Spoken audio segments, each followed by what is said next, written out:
सिद्धि की शादी के बाद वो ससुराल चली जाती है। पीछे रह जाती है भाभी रानी। सिद्धि के ससुराल जाते ही भाभी कहती है, अरे वाह जी वाह, सारे कपड़े मेरे। हाय रे पैंट, अरे वाह वाह, मजा आ जाएगा। अरे ये सिद्धि की अलमारी के सामने खड़े होकर क्या बड़बड़ा रही है? जा जाकर देख मेहमानों को विदाई की मिठाई मिली कि नहीं। अब हाँ माँ जी, क्यों नहीं, लेकिन पहले कपड़े तो बदल लूं। अब रानी आ जाती है सिद्धि के उन कपड़ों में जो वो ससुराल जाने से पहले घर छोड़ जाती है। अरे रानी, कुछ दिन रुक जाती। अरे ये तो सिद्धि बिटिया को मैंने ही दिया था, बड़ा ही फबता था उस पर, तुझ पर तो कुछ खास नहीं लग रहा। अब वो ना मेरे सारे कपड़े गीले थे तो सोचा पहन लूं। वैसे भी सिद्धि को कौन सा दिन पुराने आउटडेटेड कपड़ों को पहनना है। वैसे भी ये सूट तो मैंने तभी पहना था, वैसे खास है भी नहीं ये। हाँ ठीक है, लेकिन ना मेरी सिद्धि पर तो जमता था।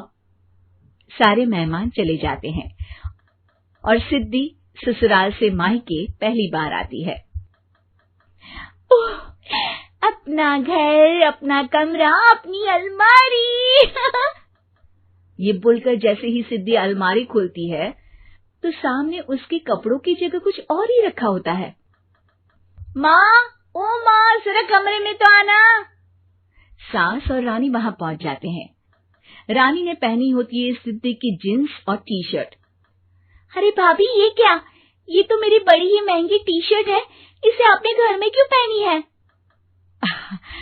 अरे बहुत मिलती है दीदी ये चौक की मार्केट में, 150 में। ओ भाभी प्लीज, ये एरोपोस्टल है, 2000 की एक टी शर्ट। ओहो, 2000 में तो दीदी 4 साड़ी आ जाए। अब क्या बोलूं? भाभी, ये मेरी अलमारी में छोटू के कपड़े, तो मेरे कपड़े कहाँ हैं? मेरी अलमारी में? अब दीदी आपको कौन से पुराने कपड़े पहनने थे? माना भाभी, लेकिन मैं जब घर आती तो यही सब पहनती ना। अरे तुम तो बड़ी कंजूस हो दीदी। खैर, वक्त आता है जब सिद्धि ससुराल के लिए रवाना हो रही होती है। अरे रानी, अंदर से सिद्धि का गिफ्ट ले आ, लड़की पहली बार ससुराल से मायके आई है। रानी अंदर जाती है और एक सिंपल सी साड़ी लेकर बाहर आ जाती है। ये लीजिए माँ जी।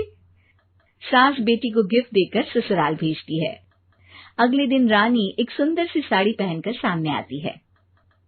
अरे रानी, ये तो वो साड़ी है जो मैंने सिद्धि को देने के लिए दी थी जब वो ससुराल ले जाती, लेकिन ये तूने कैसे पहन ली?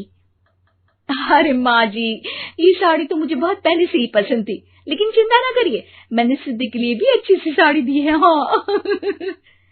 तभी सिद्धि का फोन आता है। क्या माँ, कुछ अच्छा तो दिया होता ससुराल ले जाने के लिए। अरे पहले दिखा दिया होता। ये चमकते हुए पैकेट में नौकरानी वाली साड़ी मत दिया करो माँ। अरे बेटे, वो तेरी भाभी ने ना गलती से उससे पैकेट बदल गया। हाँ, मैं कल ही तेरे भाई के हाथ से तेरा वाला पैकेट भेज दूंगी। अरे रहने दो माँ, आई एम श्योर भाभी ने अभी वही साड़ी पहनी होगी जो तुमने मेरे लिए रखी थी। तुम तो समझ नहीं पाई उनको। खैर छोड़ो, मैं ज्यादा बोलती अच्छी नहीं लगती, रहने दो, आपको उन्हीं के साथ रहना है, फिर बात करेंगे। सास को रानी पर गुस्सा आ जाता है। वो उसके कमरे में जाती है जहाँ वो शादी का एल्बम देख रही होती है। रानी, मार्केट जाकर एक ऐसी ही साड़ी लेकर आ, कल प्रतीक जाकर सिद्धि के घर दे आएगा। अरे क्यों माँ जी, कितनी साड़ी देनी है दीदी को? यहाँ कोई सेल लगी है क्या?